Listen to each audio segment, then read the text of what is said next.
Oh, bumper butts. So it has now been quite a while since I have done a personal update here on YouTube. I did not intend taking the summer off from YouTube, but it kind of just happened. And, it was something that I actually needed. At the same time, I'm really eager to get back into making videos. I really do love it. I've missed you guys, and I'm just, yeah, excited to get back. At first I thought I didn't really have a lot of updates to share, but in retrospect, actually I have a lot, and I'm not sure how I'll probably sprinkle them in throughout videos to come. But we're going to start with going back to August.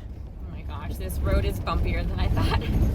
Hey guys, so it is now August, which unfortunately means summer is winding down here in Vermont. I've got something on my face, it's okay. Just start. Time to start thinking about winter and fall. Summer is just way, way, way too short here. So today started hay day. How's your truck holding up? Oh, it does the job.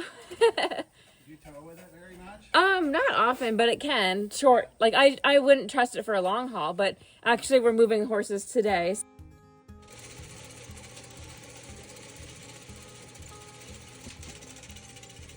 So today I have several loads of hay coming.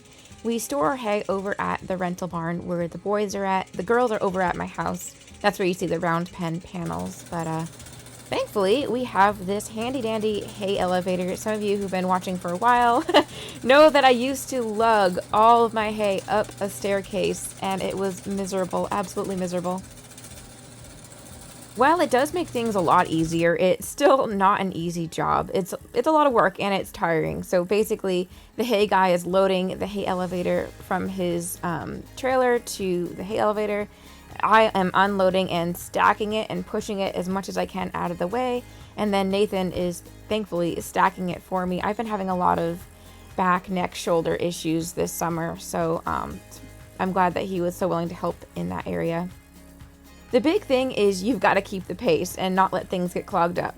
Once we finished our load of about 100 or so, the hay guy would go back for the next load and we would tidy up the stacks and just stack them higher and get them more out of the way to get ready for the next load.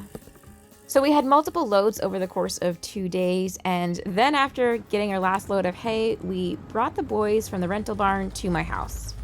There were a couple of reasons for that, but I guess I'll rewind and start with over the summer, I have been trying to find Raven a home.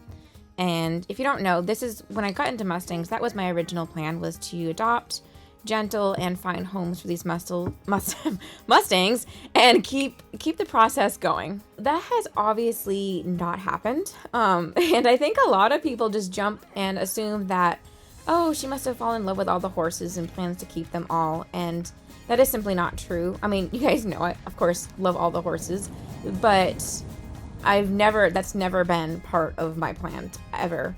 I think, man, it takes a lot of energy to try to find a horse a home. But regardless, I've been doing a real push this summer to try to find one for Raven.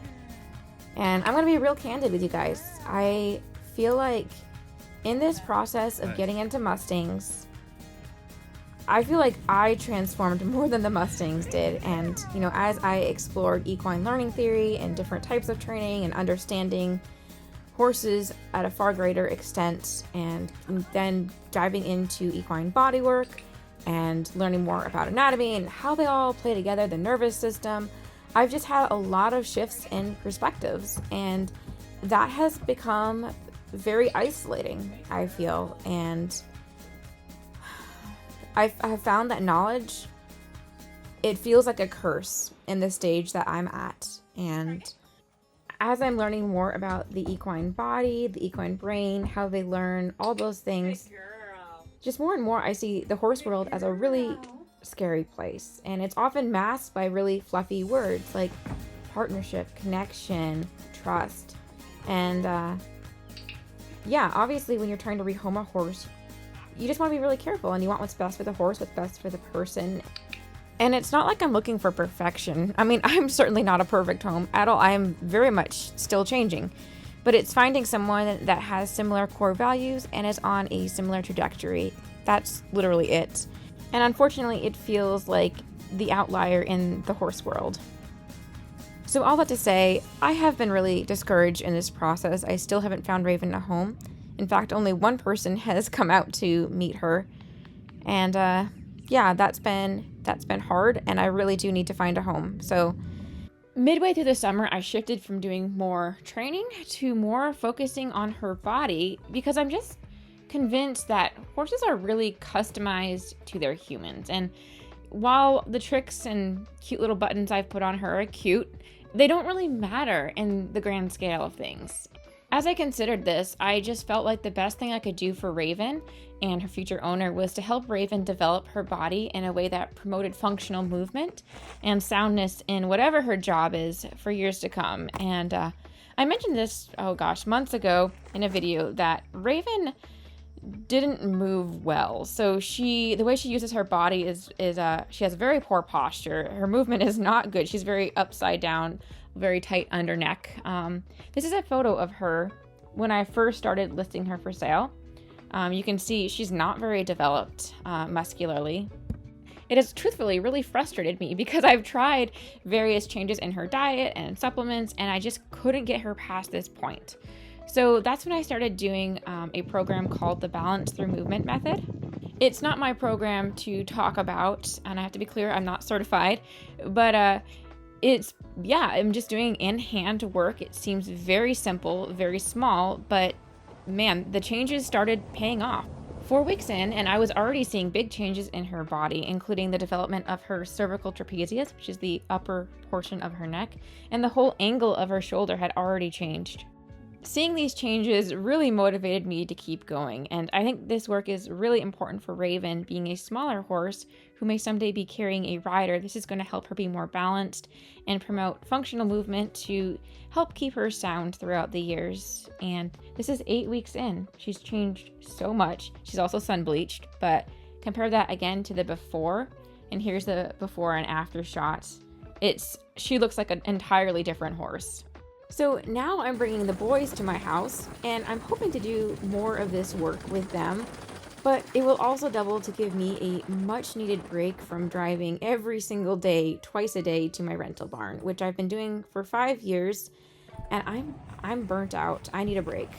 This is not permanent. If it could be, I would be doing this already, but August and September are some of the best months of the year. They're the driest, and I don't have adequate shelter here for all of the horses, which is why I use the rental barn. But I'm hoping to have the boys here through September, which will give me some relief, enable me to work with them more consistently, and really having them in my backyard allows me to assess them a little bit more. And like I mentioned earlier, I unfortunately feel like knowledge is a curse right now, and the more I'm aware of, the more I see, the more I just see problems in their bodies and some challenges that we need to overcome. And I do want to be selling Jaeger as well, but I feel like I can't in good conscience sell him as he is until I address some things.